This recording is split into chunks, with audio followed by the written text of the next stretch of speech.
Bienvenue sur IETA, la chaîne des données et du code. Aujourd'hui, nous allons voir ce qu'est un système d'inférence et qu'est-ce que j'utilise personnellement pour avoir une utilisation de l'IA locale, privée et souveraine. Et nous attarderons davantage sur mon utilisation d'IA souveraine. Alors, lorsque vous utilisez un service d'intelligence artificielle, notamment que ce soit par Ollama ou que ce soit par ChatGPT ou quoi que ce soit d'autre, en fait, vous utilisez un système d'inférence. Et ce système d'inférence, on va le décrire dans quelques instants. Et mon but dans cette vidéo, c'est de vous présenter des systèmes d'IA qui peuvent être en dehors de la sphère locale privée, mais qui sont plus souveraines que vous pouvez utiliser pour plus de performance. Voyons voir déjà ce que c'est un système d'inférence. En fait, on a une première couche qui est le système, qui est soit fourni par exemple par une entreprise comme Anthropic, qui fournit les modèles Claude, ou Ollama, que vous avez sur votre ordinateur. Et ce système-là va donner accès à des modèles qui peuvent être disponibles en ligne, en open weight, comme par exemple Qwen, ou qui sont propriétaires et donc appartiennent qu'à une entreprise, et seule cette entreprise y a accès. Et pour pouvoir faire appel à ces modèles-là, eh bien, on doit utiliser une interface qui est spécifique. Ici, j'ai choisi deux interfaces de code, par exemple, mais ça pourrait très bien être un chatbot ou quoi que ce soit. Et vous avez ici Pi, qui est mon agent d'IA favori que j'utilise, et j'aurai probablement une vidéo sur ça dans le futur. Et on a Claude Code, qui lui est la partie industrialisée, en fait, que tout le monde utilise, qui est lié à Anthropic. Lorsque vous allez utiliser cette interface, vous allez faire une requête vers le système, en passant par l'adresse du système, qui va ensuite le passer au modèle. Ces modèles vont répondre à la question, puis vont nous renvoyer une réponse. Et ici, dans tout ce processus, on voit qu'on a vraiment trois niveaux. On a un premier niveau qui est le système, un deuxième qui sont les modèles, et un troisième qui représente l'interface. Alors pourquoi les distinguer? Il y a deux grandes raisons. Premièrement, on peut avoir des structures hybrides. Au départ, lorsque des modèles comme ChatGPT étaient sortis, en fait, il n'y avait pas vraiment de séparation entre ces trois systèmes. Vous utilisez le système en ligne et tout appartenait de A à Z à l'entreprise. Même chose pour Mistral ou Anthropic ou quoi que ce soit. Maintenant, on a tout cet écosystème qui s'est créé, et donc pour chacune des étapes, je peux décider par exemple, je vais utiliser ce projet open source et privé qui est Pi, et je vais l'utiliser avec les modèles d'Anthropic, ou vous pouvez vous dire, j'utilise Claude Code qui appartient à Anthropic, et je vais utiliser un modèle qui vient d'Ollama par exemple, comme Qwen. Donc il y a une indépendance qui se crée, et on peut se dire maintenant, moi j'aimerais, contrairement à ce système-là où j'utilise tout ce qui est propriétaire et qui appartient à une entreprise et qui ne respecte pas forcément ma vie privée et collecte des données, je vais prendre quelque chose qui est complètement libre de A à Z, en ayant quelque chose d'open source, un modèle open weight et un système open source de nouveau. Donc ça, c'est le premier élément assez important à noter. Le deuxième élément, qui est aussi très important à noter, c'est que cette distinction, elle est de plus en plus visible et nécessaire. Parce que, par exemple, ici, vous avez un benchmark qui nous permet de voir, en fait, à quel point un tel modèle ou non est bon. Ces benchmarks existaient depuis la création de ces LLM. Et si on regarde ce benchmark-là, qui est le terminal bench, pour voir à quel point les modèles d'LLMs arrivent à bien naviguer dans un terminal, on voit quelque chose de curieux dans la colonne des modèles. On voit par exemple GPT 5.5 qui apparaît 3 fois, donc il y a un modèle d'OpenAI. Et en fait, la raison qui fait qu'il apparaît 5 fois vient du fait que l'agent qu'on utilise est systématiquement différent. Donc ici, vous avez cette interface qui est différente. Et en fonction de cette combinaison entre le modèle et l'interface, on se retrouve avec des résultats qui peuvent différer. Et bientôt, je pense qu'on aura la même chose avec l'organisation qui fournit le modèle, parce que typiquement, on a par exemple Alibaba Cloud qui crée tous les modèles Qwen, mais en fait ces modèles Qwen sont open weight et donc d'autres entreprises peuvent donner accès à ce modèle et peuvent utiliser une version différente de ce modèle. Et donc je pense qu'on aura de plus en plus une pluralité des usages entre le système, le modèle et l'interface. En ce qui concerne le système, c'est ce qui va nous intéresser le plus aujourd'hui, c'est lui qui va nous permettre de naviguer entre les différents niveaux de confidentialité. Et qu'est-ce que je veux dire par les différents niveaux de confidentialité?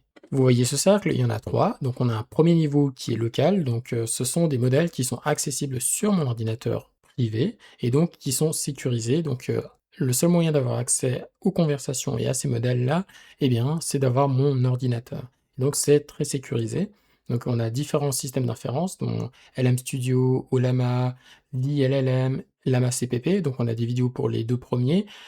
Pour les deux autres, si vous voulez des vidéos pour savoir comment ça fonctionne, n'hésitez pas à me le dire, je m'en charge volontiers. Ensuite, on a un autre niveau. Disons-nous que par exemple, moi j'ai mon PC, mais en fait, je le trouve qu'il est pas assez puissant pour avoir des plus gros modèles. Mais par contre, j'ai un ordinateur qui est beaucoup plus puissant, qui peut avoir ces modèles-là. Mais en même temps, j'ai toutes mes données qui sont dans ce petit ordinateur-là. Donc, comment faire pour y avoir accès? Ben, ce que je peux faire, c'est ouvrir l'accès de cet ordinateur à celui-ci. Et donc, je peux l'utiliser dans cet autre ordinateur à distance, généralement par le Wi-Fi ou par un tunnel. Alors ça fera l'objet d'une future vidéo, donc au cas où vous voulez utiliser ce genre de système. Et ça peut être autre chose qu'un mini PC ou un PC externe, ça peut être aussi un serveur qui se trouve dans votre institution. Donc bref, ici c'est privé parce que c'est accessible sur un autre appareil sécurisé. On peut aussi faire en sorte à ce que l'accès soit sécurisé par un mot de passe, etc. Et les données vont sortir de mon ordinateur. Il y a quand même ce risque que si quelqu'un arrive à se mettre entre mon ordinateur ou le serveur, ben, qu'il arrive à récupérer les données. C'est pas 100% parfait, mais c'est déjà excellent. Puis on a le niveau souverain. Là, on va avoir cette fois-ci des modèles qui ne vont ni lire ni conserver le contenu de ce qu'on va envoyer. Donc on a quand même un certain niveau de sécurité, même si en fait nos données vont transiter vers un autre serveur. Mais on peut imaginer tout un système de tâches qu'on peut très bien envoyer de l'autre côté. Et typiquement, si vous vous dites j'ai pas envie d'utiliser Anthropic ou OpenAI pour faire mes services, bah en fait ici vous avez les 5 options que je vous laisse juste ici, que je vais décrire dans quelques instants. Finalement, vous avez en dehors de ce système des modèles non souverains, alors on pourrait en mettre davantage. Ce sont des modèles qui peuvent respecter une certaine forme de confidentialité, par exemple ne pas retenir les données. Par contre, ils appartiennent soit à un serveur américain, soit à une entreprise américaine, et donc on va voir pourquoi c'est un problème dans quelques instants. Donc maintenant, pourquoi autant de concentration sur le fait que ce soit européen et pas américain? C'est parce que maintenant on a vraiment un monde où d'un côté on a les Chinois qui ont leur propre système et leur propre service. Par exemple, vous pouvez faire tourner DeepSeek dans les serveurs de DeepSeek. Et connaissant le régime chinois, c'est pas forcément celui le plus sûr en termes de sécurité et de transparence. Mais de l'autre côté, on a aussi le système américain qui, lui non plus, n'est pas incroyable, surtout avec les compagnies de la Silicon Valley qui ont appris à casser puis à demander pardon ensuite, plutôt que de demander la permission. Et en plus, on a le gouvernement américain qui peut s'en mêler. Par exemple, il y a des éléments qui ont été mis en place, comme le Patriot Act, qui va permettre au FBI d'investiguer des éléments pour lutter contre le terrorisme. Donc, comprenez ici avoir accès à tous les serveurs qui se trouvent sur le sol américain, mais il y a aussi le Cloud Act qui va permettre aux agences légales d'obtenir des données de toute firme des États-Unis, même lorsqu'elles sont stockées dans d'autres pays. Donc, c'est-à-dire que si l'entreprise est américaine, peu importe que le serveur soit en Europe ou non, ces données sont accessibles. Et donc, du coup, on n'a pas vraiment de confidentialité qui sont permises. Et qui sait, peut-être que même en ce moment, les gouvernements ont déjà accès à pas mal de données qui sont utilisées par Anthropic, etc. Donc d'où l'importance d'avoir des systèmes européens, à la fois le serveur et l'entreprise. Après, on pourrait se demander que se passe-t-il du coup si l'entreprise est américaine, a des serveurs aux États-Unis, mais en fait ne conserve aucune de nos données. Tout ce que le fait de ne pas conserver les données stipule, c'est qu'ils ne vont pas s'en servir pour l'entraînement, ne vont pas les conserver, mais ils ne disent pas ce qu'ils peuvent faire si les données arrivent sur le serveur et que quelqu'un les intercepte ou les récupère directement dans le serveur avant qu'ils soient traités par le modèle. Bref, juste pour dire qu'on n'est jamais complètement sûr. Ce qui nous amène à notre matrice. Et notre matrice a deux axes, donc premièrement une proximité, plus on est en bas, plus on est dans un système qui est local, et on a aussi un système d'anonymat, plus on est vers la droite, plus on est libre, alors que ici par exemple on tombe sur un profilage, alors que pour la proximité on est sur un serveur aux États-Unis. Vous savez quels sont les problèmes du serveur aux États-Unis, comme j'en ai parlé jusqu'à maintenant. Le profilage, c'est simplement que lorsque les entreprises stockent vos données, peuvent ou non s'en servir pour l'entraînement, mais peuvent s'en servir aussi pour savoir quel type de client vous êtes. Et donc, on a un axe qui se dessine juste ici entre vraiment ce qui est le moins libre possible et ce qui est le plus libre possible. Mais j'ai rapidement remarqué quelque chose lorsque je vais donner mes cours sur les IA locales ou sur les IA confidentielles. Bah, premièrement, on me dit, bon bah écoutez, c'est très beau ce que vous présentez, la confidentialité, etc. Mais moi, à la fin, je veux quelque chose qui marche, quelque chose qui soit performant. Et donc, du coup, en termes de performance, on va plutôt se trouver là, parce que si vous avez un ordinateur classique qui n'a pas de grande carte graphique, bah en fait, vous allez vous retrouver avec très peu de performance et moins de capacité que les gros modèles qui se trouvent dans les serveurs américains ou chinois. Donc ici, il y a un autre axe qui se dessine en termes de performance et donc il y a beaucoup de gens qui vont se dire: «Bon, bah, moi j'abandonne la confidentialité si j'ai plus de performance» et j'ai vu ça aussi par exemple lorsque, j'ai fait une enquête avec des collègues sur des doctorants et comment ils utilisent l'intelligence artificielle dans leurs travaux et ce qu'on a remarqué, c'est que lorsqu'on demande quelles sont les caractéristiques les plus importantes, qui vous permettent de choisir un modèle, tout en haut et de loin, c'est la performance. Peu importe les questions environnementales, de confidentialité et cetera. Donc c'est pour ça que c'est important de pouvoir prendre en compte aussi un autre niveau, donc qui sont les serveurs qui se trouvent dans l'Union européenne et qui sont aussi garants de modèles de très bonne qualité. Donc, pour faire simple, ici on va tirer une ligne rouge très importante pour dire que jamais on se retrouvera dans un serveur aux États-Unis, et ici on va en tirer une autre pour dire qu'on veut quand même une certaine liberté, et donc au croisement de tout ça, la limite se trouve juste ici, et donc ce sont des modèles qu'on peut faire par inférence. Bon, ici j'ai mis Lumo, j'ai mis Hugging Face Space, qui devrait être ici, parce qu'en fait c'est un service qui est enregistré aux États-Unis. Mais maintenant, quels critères utiliser pour sélectionner ces différentes entreprises? Eh bien, premièrement, on a celle du pays, donc est-ce que c'est une entreprise européenne, celle du serveur, est-ce qu'elle se trouve en Europe?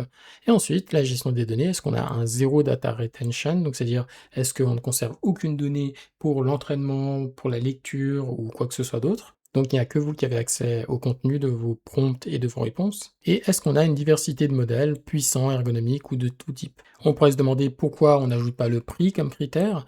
Alors avant que je vous explique pourquoi, sachez que la manière dont on va compter les coûts que vont représenter un modèle, en fait on le fait en millions de tokens. Les tokens, il faut imaginer que ce sont des unités textuelles qui peuvent être plus courts que des mots.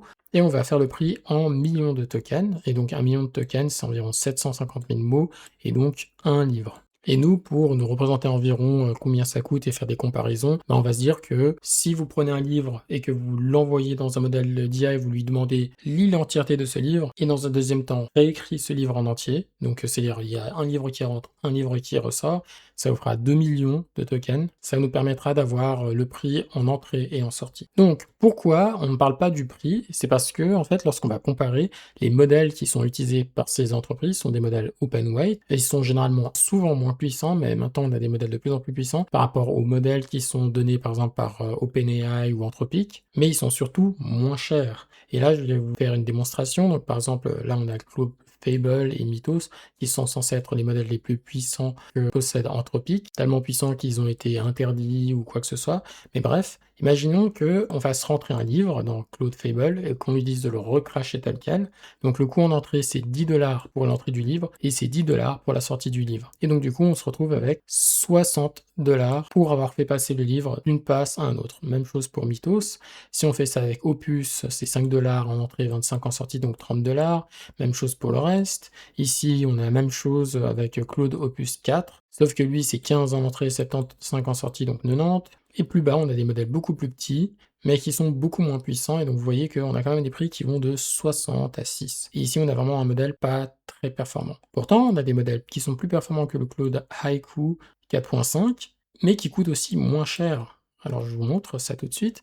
Donc, par exemple, en comparaison, on a les DeepSeek qui sont très bons et très excellents, et qui, eux, vont nous coûter, si on fait encore de nouveau cette astuce de un livre en entrée, un livre en sortie, 1,69, 3,38 par exemple, ou 2,10, 4,40, ça dépend vraiment du fournisseur ici, qui se trouve juste ici.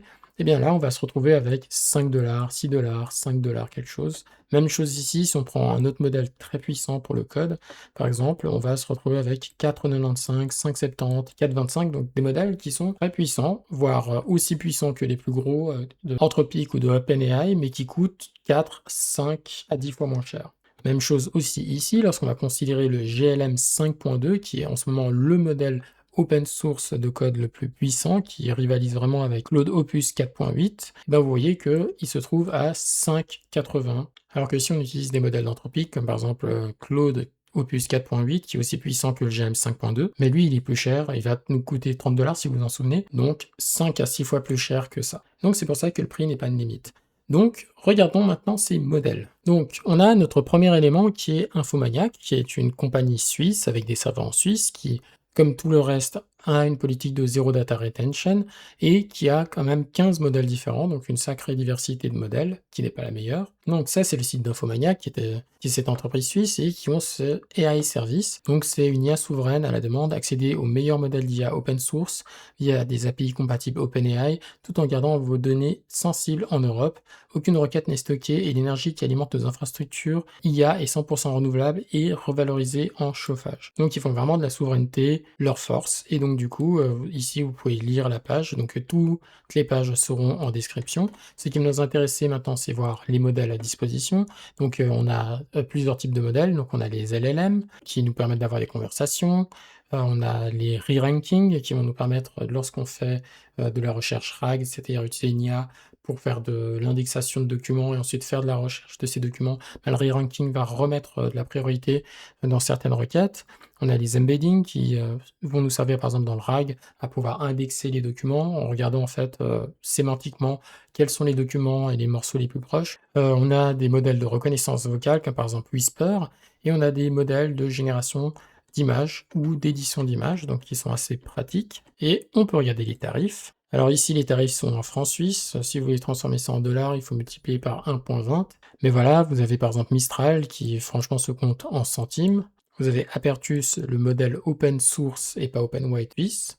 Donc à la fois open weight et avec la documentation sur comment le créer. Donc qui se compte en centimes et en quelques francs ici. Donc toujours moins cher. On a les modèles Qwen qui sont à 0,4, 3,20, Moonshot, Kimi, K 2,6 qui est à 0,60 et 3. Donc vraiment, on a des modèles pas très chers. Donc même chose pour les re-ranking qui sont absolument, voilà, pas chers du tout. Même chose aussi pour les embeddings. Bref, donc on a des modèles vraiment pas chers et pratiques à utiliser. L'autre service que je vais vous présenter, c'est Nebius, qui vient des Pays-Bas et qui a des serveurs à la fois en Finlande, au Royaume-Uni, mais aux États-Unis. Ici, c'est en orange parce que on peut choisir dans quel serveur on fait tourner les modèles, ou plutôt certains modèles sont dans des serveurs européens et d'autres sont dans des serveurs aux États-Unis. Ils ont une zéro data retention et ici, je vous ai mis la diversité des modèles. Alors, il y a pas mal de modèles, mais il y a une partie qui se trouve en Europe et une partie qui se trouve à l'extérieur. Donc c'est à vous de décider ce que vous voulez faire avec. Nous voici sur la page de Nebius. Donc Nebius appelle son système d'inférence Nebius Token Factory, mais ils sont tous les mêmes, hein, si jamais. Donc ici, vraiment, c'est un système qui fonctionne comme celui d'Infomaniac, avec des modèles qu'on va explorer dans quelques instants. Et je vais descendre en bas pour regarder cette question de confidentialité. Donc ici, vous avez les FAQ, donc celle-là, je l'avais déjà ouverte, mais ici, c'est à quel point le service est sécurisé et où vont les données. Donc ici, ils disent qu'ils font un zero data retention, comme on a dit tout à l'heure. Les requêtes et les résultats ne sont jamais enregistrés ou réutilisés pour de l'entraînement. Plutôt sécure, et en plus, c'est en Europe. Donc lorsque vous allez sur la liste des modèles, vous pouvez voir déjà les prix, donc ils sont de nouveau ici dérisoires, mais en fait, voir où ils se trouvent, c'est aussi important parce qu'ici, ce sera dans un serveur aux États-Unis, ici ce sera dans un serveur en Finlande, ici ce sera dans un serveur au Royaume-Uni. Donc vous voyez que suivant quoi, il faut choisir dans quel modèle vous voulez utiliser. Comme par exemple le GLM 5.2 sera aux États-Unis, comme le Kimi K 2.7 code.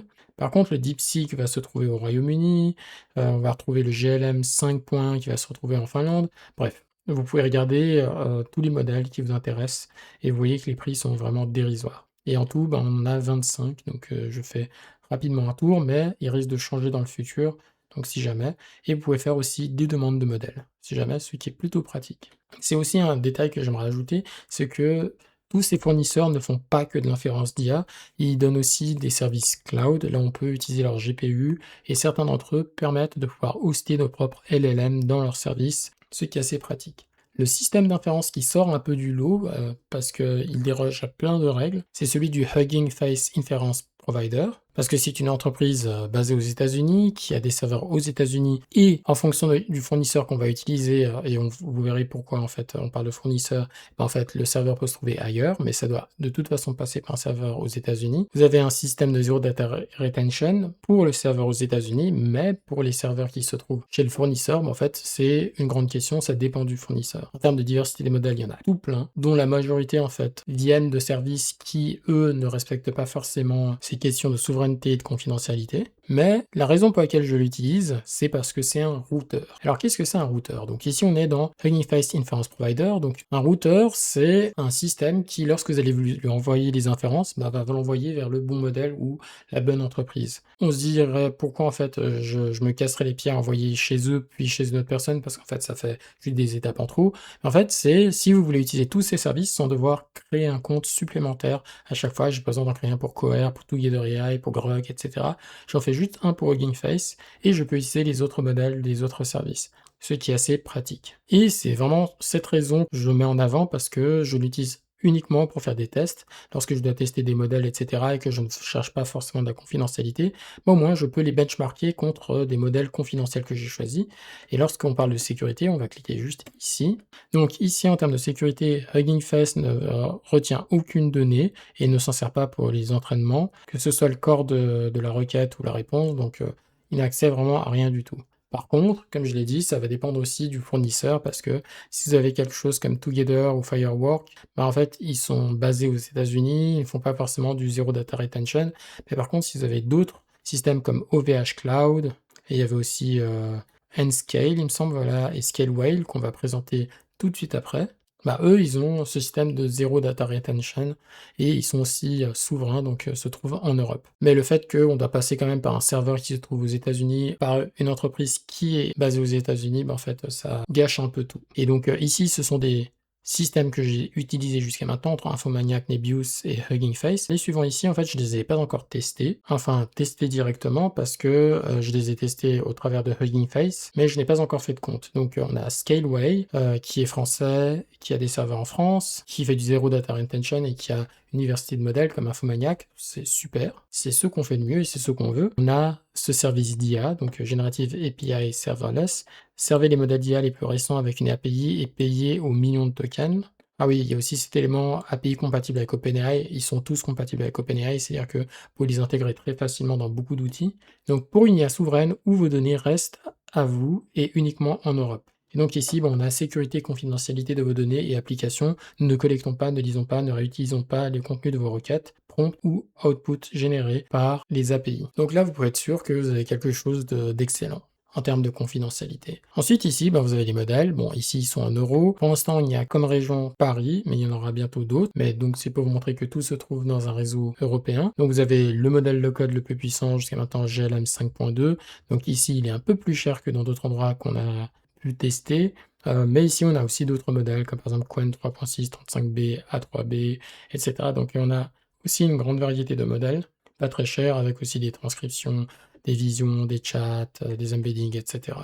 Donc, excellent système, donc rien à redire. Ensuite, on a OVH Cloud, qui est similaire exactement à Scaleway, entreprise française avec des serveurs en France, Zero Data Retention et diversité des modèles, donc 21, 3 de plus, même si j'avoue que je préfère quand même les modèles de Scaleway, par exemple. Donc nous voici dans OVH Cloud. Ici, on a ce système qui s'appelle AI Endpoint, les API d'IA générative performantes, simples à intégrer et sécuriser pour enrichir vos applications. Donc ici, vous avez toutes les informations en ce qui concerne le modèle. Donc on a cette question de Zero Data Retention, donc pour la confidentialité. Donc nous ne conservons que ce qui est nécessaire pour la facturation, comme tous les autres. Hébergé chez OVH Cloud, acteur majeur du cloud souverain en Europe depuis 1999, donc c'est européen et souverain, et plus de 40 modèles, donc voilà. Même si j'en ai compté moins que ça, mais peut-être qu'ils n'ont pas mis à jour. Donc pour aller voir les modèles, vous pouvez cliquer là, mais moi je vais aller directement ici. Donc vous avez une série de modèles, donc tous ces types de modèles-là, je pense que vous savez ce que c'est. Peut-être Reasoning Model, c'est vraiment des LLM, mais cette fois-ci, ils peuvent réfléchir. Donc ici, on peut décider de faire du filtre, comme par exemple génération d'images. Et quelque chose que vous n'avez probablement pas vu dans les autres, c'est le LLM Guard, en fait, qui est un système. Bon, pour l'instant, c'est vraiment complètement gratuit, mais que vous pouvez utiliser pour faire du filtrage de contenu, comme par exemple pour éviter les contenus dangereux ou problématiques, pour éviter qu'ils arrivent dans votre système.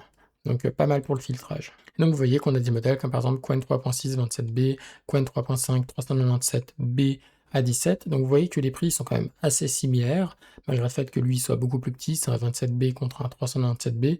Mais la raison qui explique cela, c'est parce qu'ici on a un A17B, c'est-à-dire qu'il y a seulement que 17 milliards de paramètres qui sont actifs donc plus petit que ça, mais vu qu'on doit quand même prendre de l'espace pour pouvoir prendre en charge tous ces paramètres-là, et bien en fait, c'est quand même un peu plus cher. Et bref, je vous laisserai explorer aussi le prix de ces systèmes qui vont changer dans le temps. Le suivant, et qui est le plus douteux pour moi, c'est Nscale, qui a été fait au Royaume-Uni et qui a des serveurs au Royaume-Uni, aux États-Unis, au Portugal, en Norvège et en Islande, qui fait du Zero Data Retention et qui a une bonne diversité de modèles aussi. Donc là, vous avez le site de Nscale.